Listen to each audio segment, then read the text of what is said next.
Your children are not your own. Welcome to EchoReads.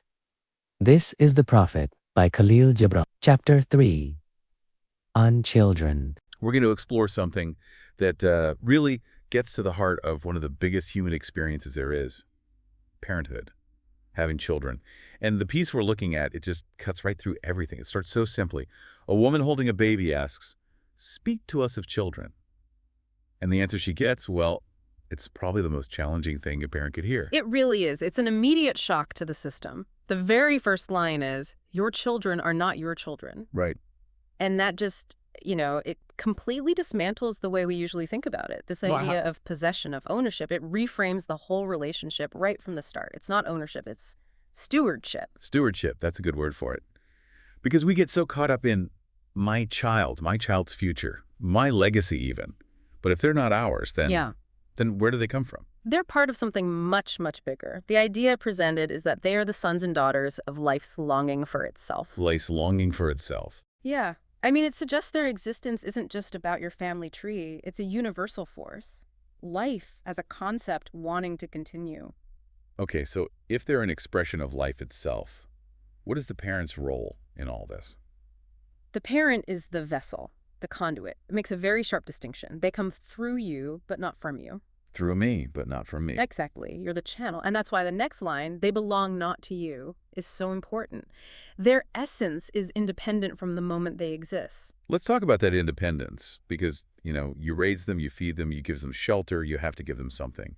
But there seems to be a very clear line drawn here. We can give our love, but not your thoughts.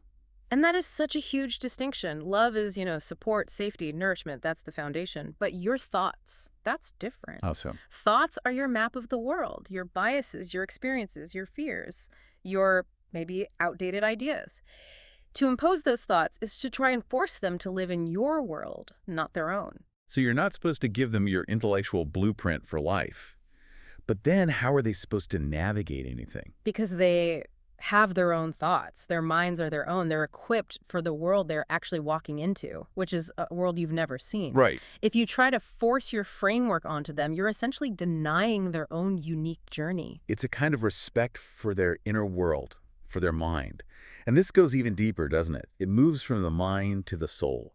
You may house their bodies, but not their souls. That's right. You provide the physical shelter, the temporary home, but their soul, their core being, that's on a completely different path. Their souls dwell in the house of tomorrow. The house of tomorrow. That is such a powerful image. It immediately creates this sense of a future that you, the parent, are not part of. And it's an absolute separation. You cannot visit, not even in your dreams. There's no access. The child is pointed toward a reality that is fundamentally, completely inaccessible to the previous generation. So any advice you give them based on your past is already out of date. It's inherently flawed, yes, because you're giving them a map to a country you've never been to. You're asking them to look backward, but their soul is already living in the future. Which leads to maybe the most counterintuitive advice of all. Strive to be like them, but seek not to make them like you.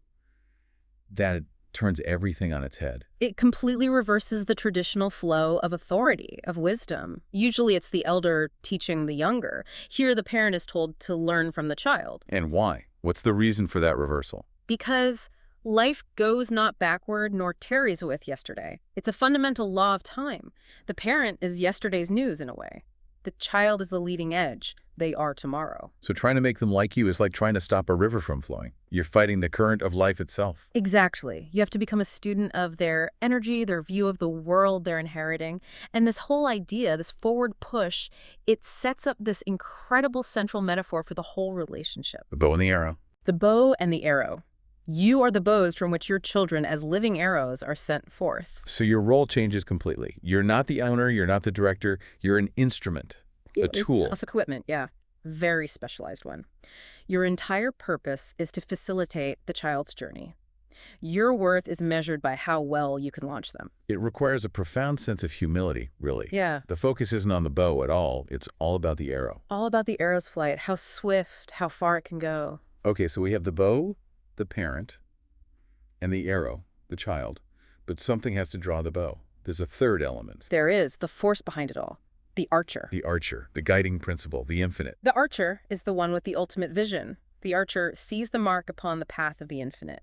So these arrows aren't just being shot randomly. They have a target, a purpose that's beyond what the bow or even the arrow can see. And this is where it gets really intense for the parent, for the bow.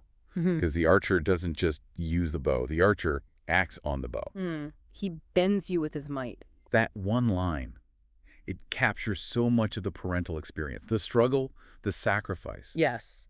It frames all that difficulty not as something wrong, but as something necessary. The bending, the stretching, the pressure, it's all part of the design. It's what's required, so the arrows may go swift and far. So the amount of strain you can handle as a parent directly relates to how far your child can go. It connects your personal struggle to a universal purpose. If you fight the bending, the arrow falls short. If you allow yourself to be bent, it flies true. Your life becomes this instrument of release. It's an incredibly demanding role. So with all this pressure, this bending, how is a parent supposed to feel about it? The instruction is very specific and very surprising. Let your bending in the archer's hand be for gladness. For gladness. Yeah. Not just acceptance or endurance, but joy. Joy in the purpose of it all. It's an active, willing participation. The gladness comes from knowing that all this pressure is creating something beautiful. It's allowing your child's arrow to fly toward its infinite target. It reframes sacrifice completely. It's not a loss, it's a launch. It is. And then right at the end, after all this demand for strength and gladness, comes this beautiful reassurance. The archer's love isn't just for the arrow. No. For even as he loves the arrow that flies, so he loves also the bow that is stable. And that balances everything. You're not just a disposable launch platform. Your stability, your reliability, your strength under pressure, that is valued just as much. The archer loves the foundation just as much as the flight. So for anyone listening, your value isn't just in what your child achieves. It's in your own stability, your own resilience, your courage, and just being that bow. It's a huge shift in perspective. You move from "this child is mine" to "I am the stable instrument for this incredible flight." You're asked to give this profound love, but also this profound respect for their complete separateness. Yeah. Their own mind, their own soul, their own destiny in that house of tomorrow that you can never, ever enter. The stable bow and the flying arrow. The archer loves them both equally. I think the two images that just stay with you are that one, the soul in the house of tomorrow, and the beautiful balance of the archer, loving both the bow and the arrow. Which leaves you with a question, really. If that destination is the path of the infinite, and getting there requires the bow to be bent with such incredible might, what kind of inner stability, what resilience do you have to build in yourself so that when that bending comes, you can actually experience it with gladness?